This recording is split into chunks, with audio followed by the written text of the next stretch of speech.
The conditions of making a period piece as you're getting into the winter are really challenging. I remember like Otto on one of the first kind of chats we'd had about it said it's going to be a bit like The Revenant, like we're going to go in, it's going to be like guerrilla filming and it's elemental. Your plan better work, brother, or we're all lost. The show is based on and adapted from the Bernard Cornwell Warlord Chronicles trilogy of books. The show is about Arthur Pendragon returning to Dumnonia, southern Britain, to uphold his brother Mordred after the death of his father. Is that a spoiler? Might be a spoiler. The Saxons are invading, and I suppose it's Arthur's job to unite Britain, unite the tribes against the Saxons. Yeah, perfect. Perfect. I would have said that. I would definitely have said that. I play Arthur Pendragon. He's a very well-moraled person. I think he's very duty-bound. I think that whole idea of kingdom before self runs really deep in his veins. I think he's someone that's in it for the greater good. And I think that also sometimes he can be so hardline about his kind of beliefs and his ideology and so determined in enacting them that, you know, he will adhere to them above all else, even when they are accompanied with huge costs, not only to himself, but to the people around him that he loves. So the novel is written from Derfel's perspective. We decided that that would be too narrow, and that so we inevitably wanted to open it up. And also the books are huge, dense, wonderful books. And the challenge is doing justice to the immense world that they bring us in the novels and actually managing to make that world on screen not to feel too small. And that was another big challenge. Firstly, the fact that they were talking to me about playing somebody like, you know, the King Arthur character, I just thought, well, they must be doing something different with it, because I don't think I'm sort of the usual archetype. The show has all the stuff which is, you know, you expect from the legend. You have the sword fighting, and you have the horses and the costumes and the historical set pieces and the battles and all that stuff, but it also delves into the sort of more complex political side dynamics to it and the power dynamics. I liked that it went into that more human side of it. You know, I think, for instance, with someone like Arthur, they explore sort of the toll it takes on someone to be a leader for good, and a leader for good in Dark Ages era Britain, which is just an incredibly ruthless time. I was really blown away by the scripts that I read, and I'm not sure about you, Ellie, but I don't always get sent like period sort of content at drama school. When I worked in theatre, I was always doing Shakespeare and was getting to do that kind of stuff, but sort of on screen. You know, we're in this era of Game of Thrones and all these big fantasy shows. So when I was told they wanted me to come in and read for Merlin, that was super exciting. And then I guess in the room, it was about myself and Otto sort of, you know, they told me that in this version of the show, they really wanted Merlin to almost be like a sort of a politician, you know, someone who's trying to influence kind of different people, and sort of the magic is a part of it, but it's not like big on magic. The magic is rooted in something really real and kind of like connected to nature and paganism. They use a lot in the book and also in the script.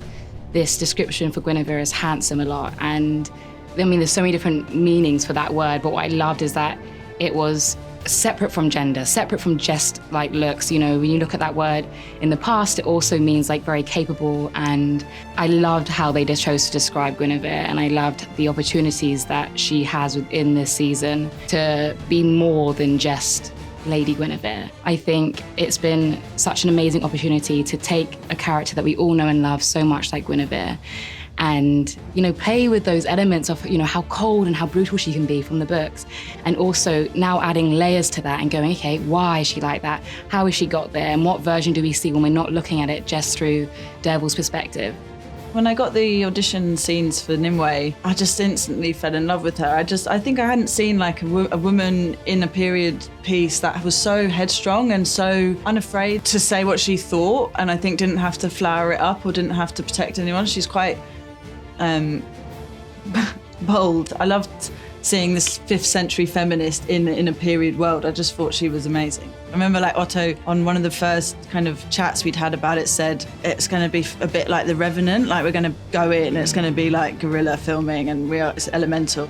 The conditions of making a period piece as you're getting into the winter are really challenging. And I think you kind of like for me, the first few scenes, I was like, oh yeah, I've got to like all the stuff, I've got to get past all the stuff and make that all feel really rooted. And, because you walk onto a set, it's like, I think one of my first scenes was the birth of Mordred. Oh, yeah. So it was quite like there's babies being born and there's all this medieval blood stuff. And, yeah, it's quite a lot, right? Yeah. And so just making all that stuff feel like it's second nature and just getting comfortable in the costume and all that stuff. I just loved it, and I loved the scenes with Nimue. I felt they had a real tenderness to them, and then at times, there was real conflict between us and we'd really butt heads, but it felt really nurturing, and working with Ellie on those scenes always felt really, really powerful. We actually kind of knew each other before we'd both been at the National at the same time, so we had a bit of a connection there, and so it was like an ease of straight away, just like, oh, we got this. It's so action-packed. I did most of the stunts myself. Like, obviously we had stunt doubles, but at any point I asked to do it. So I enjoyed that because I'd never really done that sort of thing before, so it felt really action-packed. It can be physically demanding doing those scenes and can take a bit of a toll on your body. There's a lot of work that goes into them, from pre-planning stage to the way that the stunt coordinators come up with it, and then learning it in your spare time and picking all that up.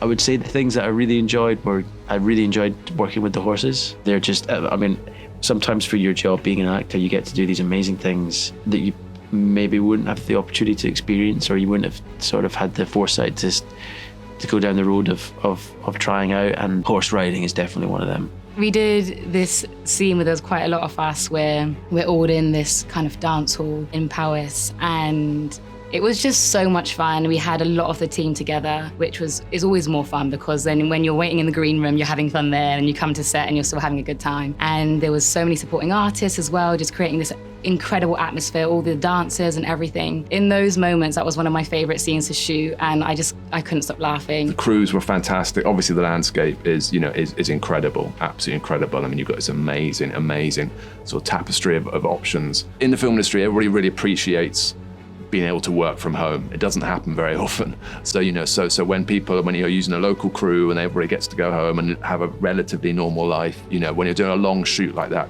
10 episode shoot goes on for a long, long time.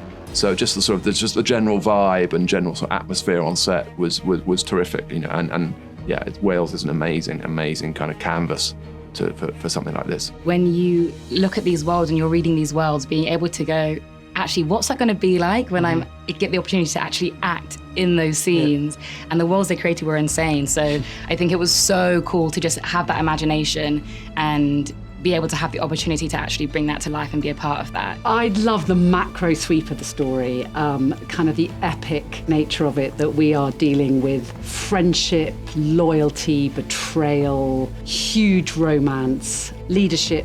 At the same time, our characters are very grounded, very real. Yeah. It also, I think, resonates for that sense of how Britain, we're sort of the lost nature of this extraordinary, beautiful country, and at the same time very violent. It's the epic that particularly pulled me in, really.